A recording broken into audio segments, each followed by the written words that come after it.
Welcome back. This is our presentation on crisis imperatives for leaders. I'm talking to Dr. Mark Manley. If you didn't get to see part one, just have a look at that, the first 5, as we move into the second 5, and we start, Mark, with number 6, this whole question of recognizing that leaders must be agile. I guess this is really important because they have to be able to change horses, change streams quite quickly in a crisis. Absolutely, because remember, one of the things that we discussed earlier, what defines the crisis is that something really urgent has run out of time.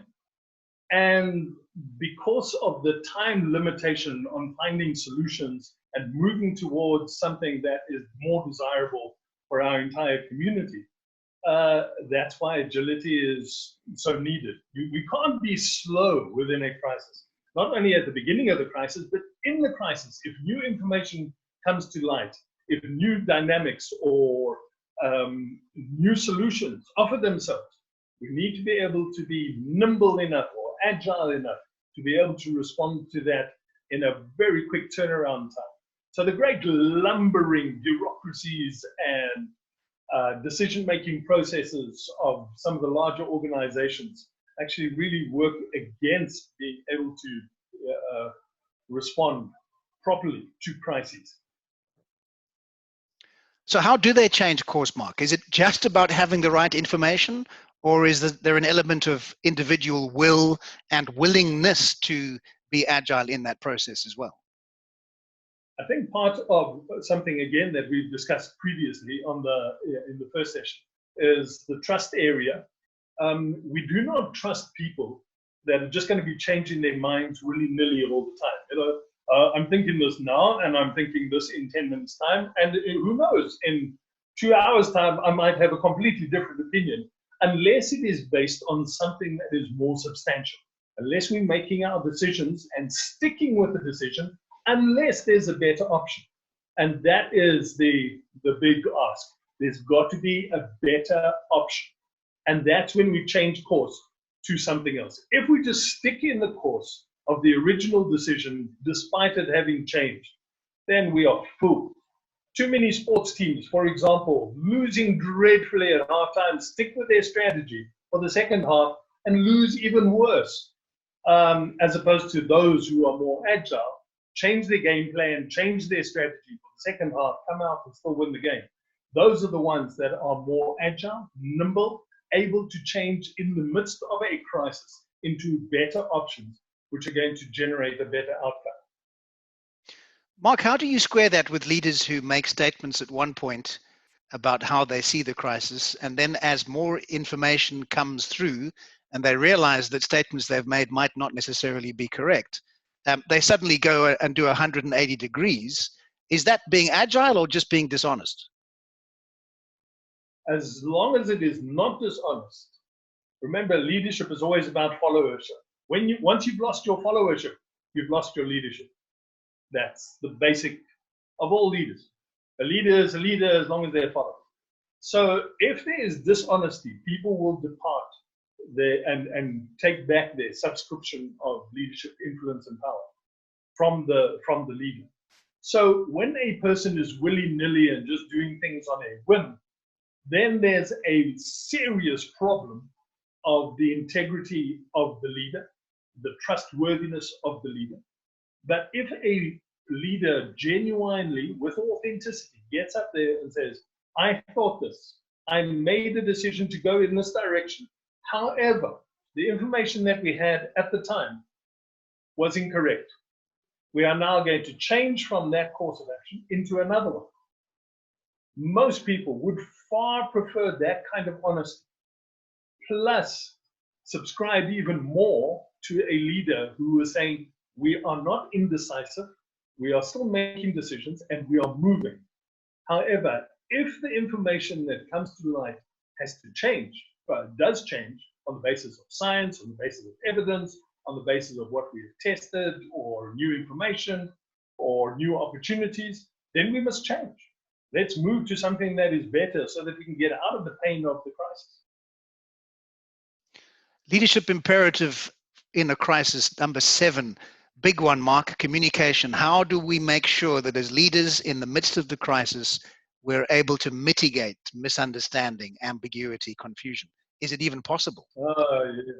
That's always communicate, communicate, communicate. You know, many organizations, in fact, research some time back indicated that of the big organizations, even the successful ones, especially the successful ones, indicated that 80% of their problems come down to communication, internal and external communication.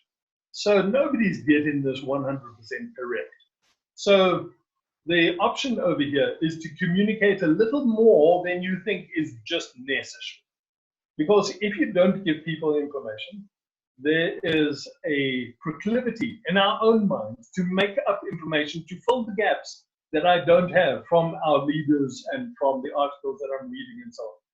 And very often, in fact, usually, the made up information is incorrect. So you can give a skeleton of information, but then you've got to start filling in the gaps as well. And you might think that you're overdoing it and over communicating and so on. Usually that is not the case. People will switch off when they need to, you know, so that they don't get bored out of their minds. But you've got to give as much information as possible. Remember, communication is just taking an idea that's in your mind and putting it as accurately as possible in somebody else's mind. So whether that is facts and figures and science or an opinion or a sentiment or an emotion, it all comes down to the device that you use to take your idea and put it into somebody else's mind. So in a crisis, even more importantly, leaders have to communicate. That communication to take the idea of urgency and solution and a future hope that is beyond the crisis has to come from the leader. And the people that are following that leader need to be able to respond to that by having the right idea in their head, not just some mythology, not some wishy-washy kind of indicators. Yeah, you've always said that idea of communication is about the duplication of ideas, which is so powerful. Talk to me about giving more information. Is that about quantity, or is it about frequency, or is it both? It's a bit of both. Repetition is often the best way that people learn. So to get an idea into somebody's head, the first time they hear it, they might be in denial. They might have had some external noise or internal noise that says, this is far too much, I can't cope with this, I'm in crisis, what on earth am I going to do? The world is coming to an end, oh my gosh, and haven't heard anything beyond the first point.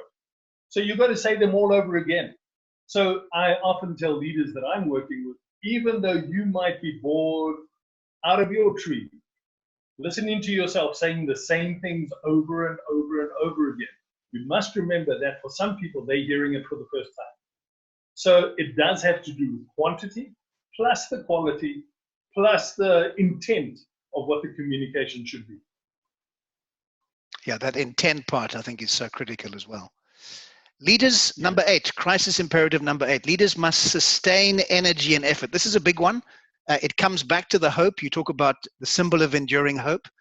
And what do we do when people's hope and commitment and belief starts to wane, as it seems to when the crisis is protracted? Yeah, we are in a situation, I think, over the last couple of maybe centuries, where leaders have been absent physically because of the nature of how leadership has worked. Our primitive ancestors always had the leader in the front that they could see. And the leader was leading front and foremost, and then the people followed. And hence we had the primitive versions of leadership that have come down to us through the ages. There's something that is very powerful about that. Number one, it's very important for leaders to have an emotional attachment and investment in whatever the cause is. Particularly in a crisis, there's a cause of solution to that crisis and getting us beyond the bad time. So unless leaders are emotionally invested in that, it's like an abrogation. It's like the leaders have sat back and said, listen, chaps, carry on. I think this is going to work out. Good luck. I'm comfortable and I'm safe, and you carry on. Let me know how it goes by the end. Nobody's going to follow that kind of leadership. no matter how profound it might be, somebody sitting in their lounge is not going to have the same impact as somebody who's in the streets, actually visiting the people, speaking to the people, being seen to being with the people. That is a symbol of the enduring hope. Part of this is when leaders have a false sense of humility and they say, yeah, but the people don't want to see me. This is a lesson that I learned from some of the most successful politicians. When there is a crisis, the successful politicians go to the place where the crisis is, and they are seen in the place of crisis, identifying with the people, working on solutions, giving comfort, giving hope, showing that there is an effort on their part to identify with the followers. That goes so far to getting an emotional attachment to those kinds of leaders. So leaders need to become that symbol that says, we are moving to the future. We are going to get through this. Come, let's go over there. I am emotionally involved and invested in our solutions. Come with me. That is the message, the key message of leaders in a crisis too. Mark, that sounds like a very different kind of leader to what one would have thought would be required. Somebody who's very rational, somebody who's very calm, somebody who's very dispassionate. You seem to be advocating for something different here. No, I'm advocating for the complete leader. It has to be somebody who's very rational and very calm and somebody who's really together in the situation, but not somebody who is so distant that they're just doing the analysis in a laboratory somewhere and don't have, they might as well be some kind of algorithm in a computer. We don't want that kind of leadership. We are going through crisis. We, the people, are going through a crisis. We want our leader to know that we are going through the crisis and that leader identifies with us. Therefore, we can identify with that leader. And that's our emotional attachment. I'm not saying make emotional decisions. I'm not saying just freak out and show emotion. You've got to be able to control that, as we will see later. But very, very importantly, it is for the leader to display that there is an emotional attachment. That is passion. That is the kind of thing that people follow. People don't only follow rationality. People follow passion. It is contagious. Mark, the other question I have on this one is there not a danger in talking about the leader being seen as the symbol of hope, that we end up reinforcing some of those very classical, traditional, I would even argue, outdated views of the heroic leader, the charismatic leader? Or am I wrong? Well, in some ways, yes, that is the danger. And so the big sort of strong man kind of person is, yes, a little bit outdated. However, in some crises, that's exactly the kind of leadership that has got people through it. I think of some of the great catastrophes over my lifetime that I've seen, where it took a strong person to actually come and fill the gap and create a central focus for the good thing, for the hope that had to be generated to get us through the crisis. And, you know, we can name a number of fantastic world leaders over the last 40 years or so. And people that have had a profound impact in getting whole communities, nations, and sometimes the world through a crisis. However, we do want leaders to be scientific, and we want them to be modern, but we do want them to be human. After all, we are human. When we lose our own humanity, it's going to be difficult for us to actually respond to a group that wants to follow us, that is human itself. Mark, I've been doing some reading on different leaders and how they speak in a crisis and how they communicate. You talk about them being a seen symbol. What about the use of metaphor in the way they articulate the crisis and how the crisis should be responded to? Is that important, do you think, that they're able to get very compelling images across in who they are and how they articulate themselves? Yeah, Andrew, that's very nice. I like that a lot. Metaphor and symbol and the story is one of the most powerful things that we can use to get ideas into a person's mind. And I'm sure you've experienced this yourself when you're conducting a lecture or a seminar. You know, you're giving all these profound facts. As soon as you start telling a story, the attention increases by 25%, just in the blink of an eye. So we are hardwired to listen to stories. And so when the metaphor of the story creates the image and the symbol and the abstract of what could be, it sparks something in our imagination. It sparks something within our brains that says, yes, this is something that I can put my effort, energy, and life into.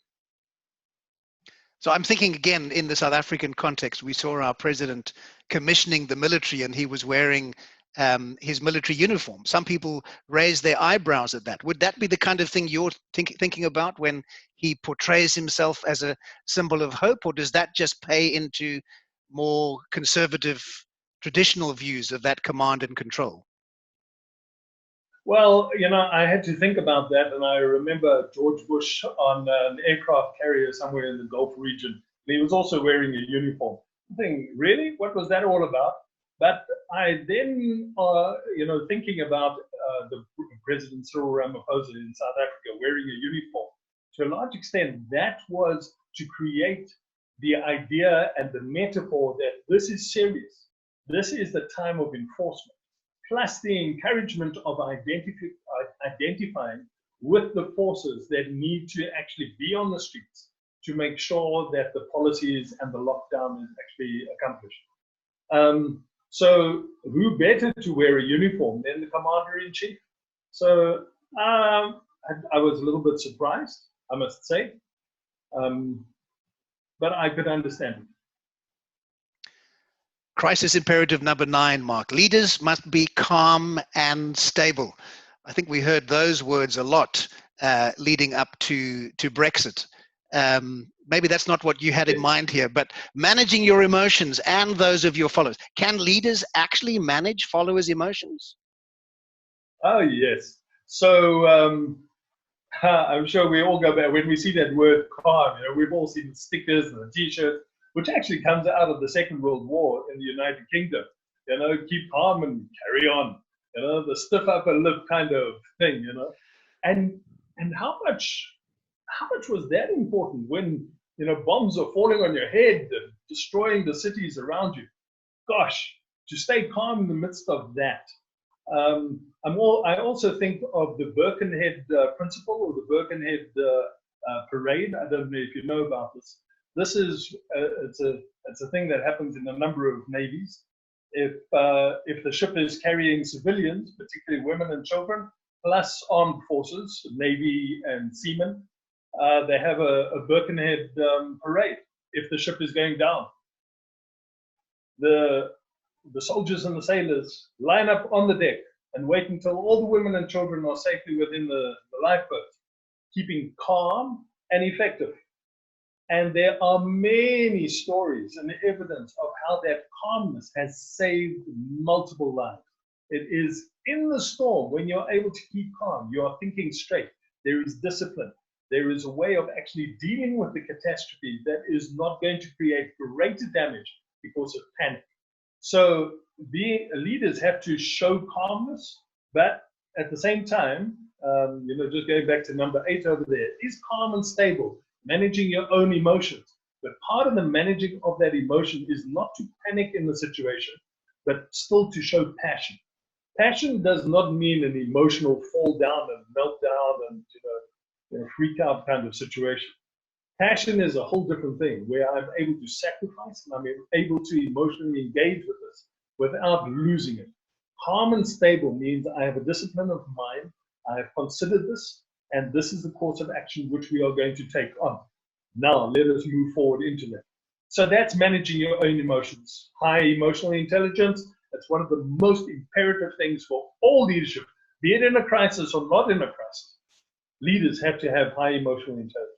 Then, managing the emotions of followers. Yes, this can be done, and it is helping when leaders are calm, it has a whole calming effect on the followers. When leaders panic, the followers start panicking as well. I'm sure that you've seen this in conferences over and over again. When a conference leader, suddenly the person speaking behind the microphone starts panicking for whatever reason, things are not going right, there's an agitation that just spreads through the conference. There's an agitation that would spread through a class that you might be lecturing when things are not going wrong, and the leader of the class starts to panic. So first of all, manage yourself. Then give reasons, logic, sequential rationality to the followers that support the actions that are being required.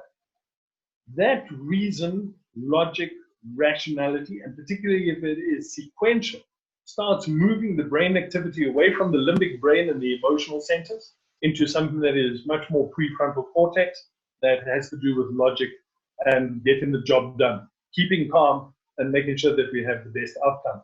Over and over and over again, the evidence indicates that that is a better way to go.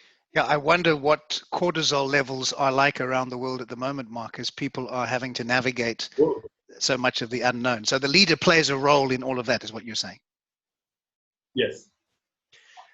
Crisis imperative number 10, our last one. Leaders must be improving. This is about creativity. It's about solutions. It's about opportunities. Is that not really cutting them too much slack? Should they not be able to hit the ground running? Or are you saying that they learn on the fly? You have to be able to learn on the fly.